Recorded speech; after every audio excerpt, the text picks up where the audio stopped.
J'ai été invité par l'Association française de finance à faire une conférence dans le cadre des journées internationales annuelles. Et c'est un très grand plaisir pour moi parce que j'ai des liens d'amitié avec François Quitarpinon, qui est le président de l'Association française de finance.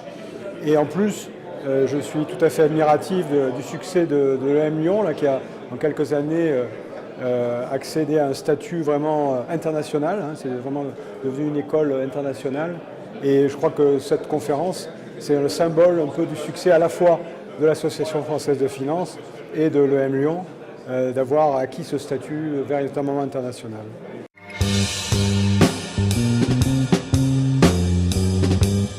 Alors je crois que c'est indispensable désormais de réviser les modèles qui avaient été utilisés jusqu'à la crise. On avait été beaucoup trop confiants, et je crois qu'il y a une responsabilité collective à la fois des banques et des académiques, qui finalement se posaient peu de questions. Tant que ça marchait, on les utilisait. Et maintenant, il faut tout remettre à plat et il faut envisager d'introduire davantage de friction dans les marchés. Les marchés, évidemment, sont une force formidable par la concurrence, par la possibilité de financer les innovations. Mais en même temps, ces marchés ont des crises et il faut absolument essayer d'incorporer ces crises dans les modèles, ce qui n'avait pas été fait jusqu'à présent. La crise a montré que la régulation telle qu'on l'entendait traditionnellement, dans laquelle l'État finalement essayait de limiter les excès de la concurrence et limiter la prise de risque excessive des banques, ça ne marche pas. Ça ne marche pas en particulier parce qu'il y a une influence malsaine des lobbies sur les politiciens, sur les gouvernements. Et donc, même si la démocratie est le meilleur des systèmes qu'on ait envisagé, elle ne peut pas résister à la pression à la fois de l'opinion publique et des lobbies.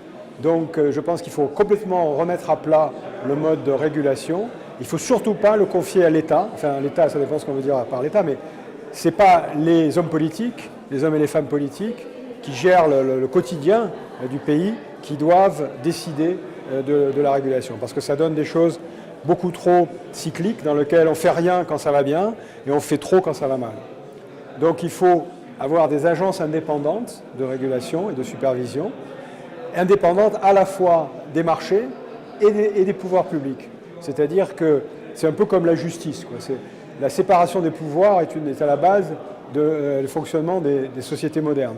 On peut pas, les politiciens, les hommes politiques au pouvoir ne peuvent pas contrôler les juges, parce qu'autrement la justice ne serait pas équitable. Eh bien, c'est la même chose dans la régulation.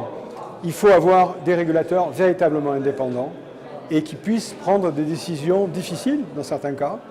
Limiter la création de monnaie et de crédit, c'est mauvais pour l'économie parce que ça provoque des faillites d'entreprises, ça provoque du chômage, mais sur le long terme, c'est quand même indispensable.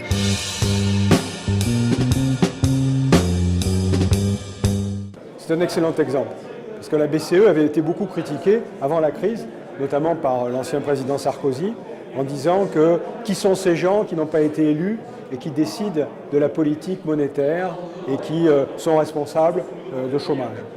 Eh bien, Sarkozy a bien, avec intelligence d'ailleurs, il a complètement révisé son point de vue dès que la crise a commencé. Il a compris que la Banque centrale européenne avait joué un rôle important, mais insuffisant.